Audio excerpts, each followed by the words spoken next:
यहाँ पे हनुमानगढ़ी में हैं।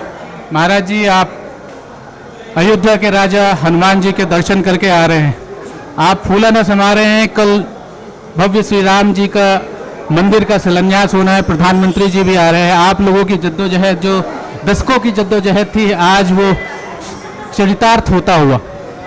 देखिए, पिछले 500 वर्ष से हमारे पूर्वजों ने संघर्ष किया, संतों ने संघर्ष किया। और सब दुनिया जानती है कि भगवान श्री राम का प्राकट्य भूमि वही है।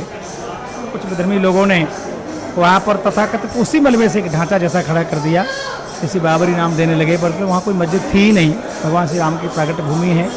और कोर्टों के साक्ष्य से ये हाईकोर्ट ने जो निर्णय दिया है वो किसी को उदारता पे नहीं दिया है, भगवत कृपा और साक्ष्यों के आधार पर दिया है कि वहाँ मंदिर ही था।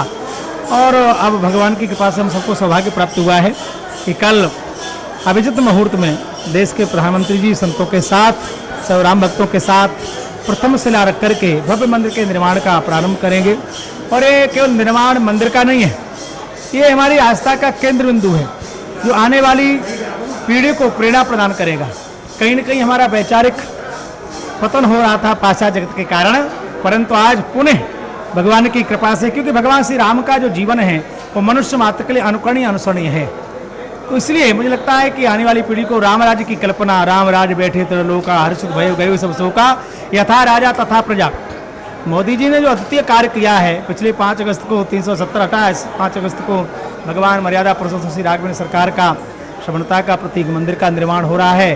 तो मैं एक तो बहुत बहुत बधाई देना चाहता हूँ। हनुमान जी के दरवाजे हैं, राम द्वारे तुम रखवारे होत न आज्ञा बिन पैसारे। हनुमान जी के दरवाजे पर जो आता है कोई निराश नहीं होकर जाता, इसलिए कल माननीय मोदी जी भी पहले यहाँ आएंगे, फिर राम, क्योंकि राजा से पहले अनुमति लेंगे। और राजा के शायद यहाँ मुझे बताया गया है कि यहाँ के राजा के अनुमति के बाद राजा जी के जो अस्त्र हैं गदा, वो मोदी जी को सौंपा जाएगा। ये किस चीज़ का प्रतीक है? आप संत भी हैं और आप राजनीति में भी इतने मुखर हैं और इतनी पैनी नज़र रखते हैं महाराज जी। देखिए, ये मुष्टिक है, गदा नहीं, मुष्टक। और मुष्टिक जो होता है तो शत्रु के विनाशक का प्रतीक है। मुष्ट प्रहार तय कीना, रावण को एक मुश्किल लगा, बेहोश हो गया, चेत हो गया। तो जहाँ से राजा के यहाँ से, हनुमान जी के यहाँ से मुष्टिक मिलेगा, उसे जो तो कुछ थोड़ा बोल भी रहे ना, कोई ज्योतिषी बन गया है, कोई कुछ बताता है, कोई कुछ बताता है, कोई भविष्यवाणी कर रहा है कि ये समय ठीक नहीं है। बहुत लोग ज्योतिषी बन गए। जो लोग सनातन में कहीं कोई आस्था ही नहीं रखते थे, जो राम जी को काल्पनिक कहते थे, ऐसे लोग ज्योतिषी बन गए। मुझे लगता है कल के बाद तो बोलेंगे तो कुछ अच्छा ही बोलेंगे, बोले मना नहीं। मैं तो उनको कहता हूँ, हनुमान जी से प्रार्थना करूंगा, हनुमान जी जरा उनको जरा मुष्टिक का ठीक से प्रयार करो, उनको सद्बुद्धि प्राप्त हो, आके कार्य सेवा करें, क्योंकि कल प्रारंभ हो रहा है, बनेगा तो 2-2.5 साल तक। आपके माध्यम से पूरे देश के लोगों को, अपित जहाँ भी सनातनी परिजन सबसे निवेदन करूंगा, जहाँ बसते हैं, कि आप जहाँ पर हो, आप कल सब यहीं पर होंगे, वैचारिक दृष्टि से, मानसिक रूप से आप सब यहीं होंगे। और मंदिर में भगवान ने जिस लायक बनाया, हम सब लोग उसमें तत्पर रहें, सेवा करें, क्योंकि राजा राम का मंदिर है, भगवान बालक का। और बालक अबोध होता है, बालक में कोई दिखावट बनावट नहीं होती। हम चाहते हैं हमारा जीवन भी विकार रहित हो, दिखावट बनावट से रहित हो। तो आइए, बालक राम जी के, भगवान श्री राम के भव्य मंदिर में हम लोग सेवा करें, योगदान करें, हमारा जीवन निर्विघ्न हो। और ये राष्ट्र पुनः जगत गुरु के पद पर आश्रित होकर के पूरे विश्व को मानवता क्या है, दिव्यता क्या है, पवित्रता क्या है, मर्यादा क्या है, इसकी एक प्रेरणा पुनः दे पाएगा, ऐसे मुझे यहाँ पूरी विश्वास है। कल से पुनः राम राज्य की कल्पना हम सब कर पाएंगे। राम राज्य की स्थापना हो, केवल मंदिर की स्थापना नहीं।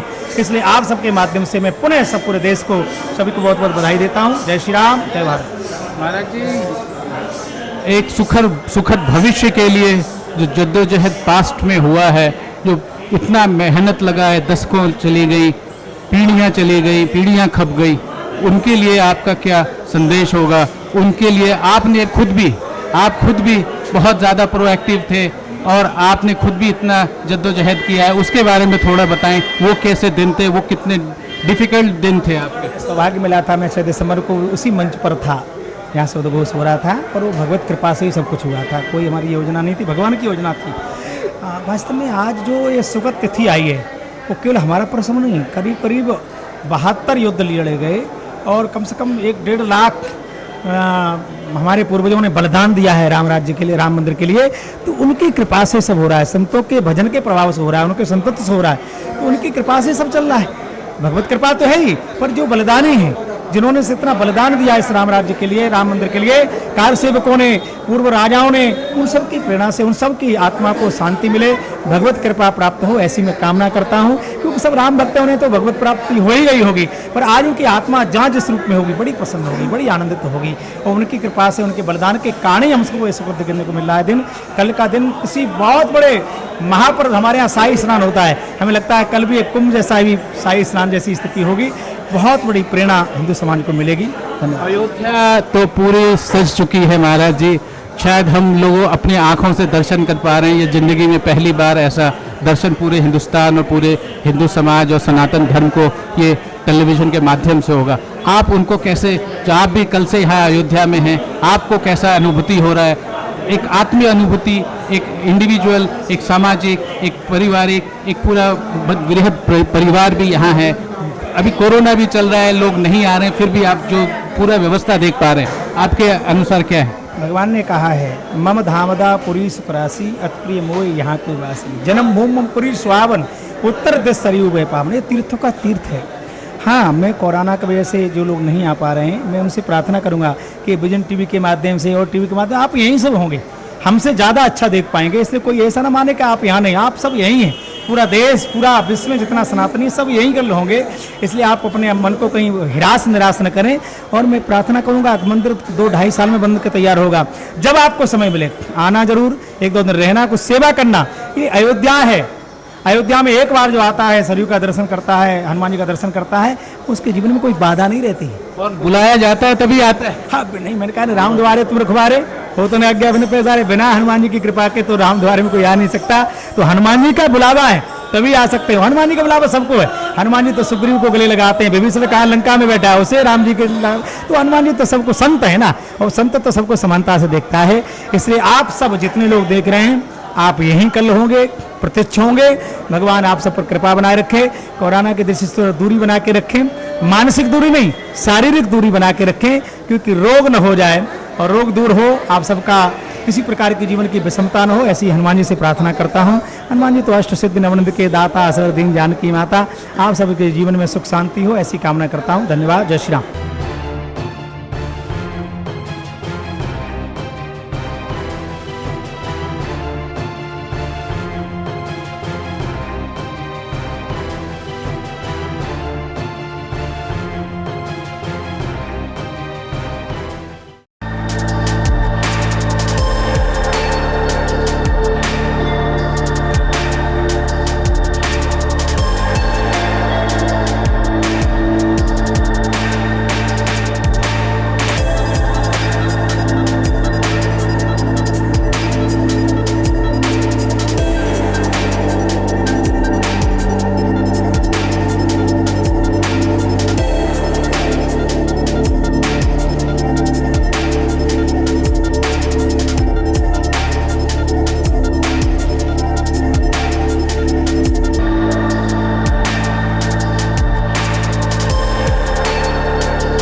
Download Tarang online radio app from Google Play Store.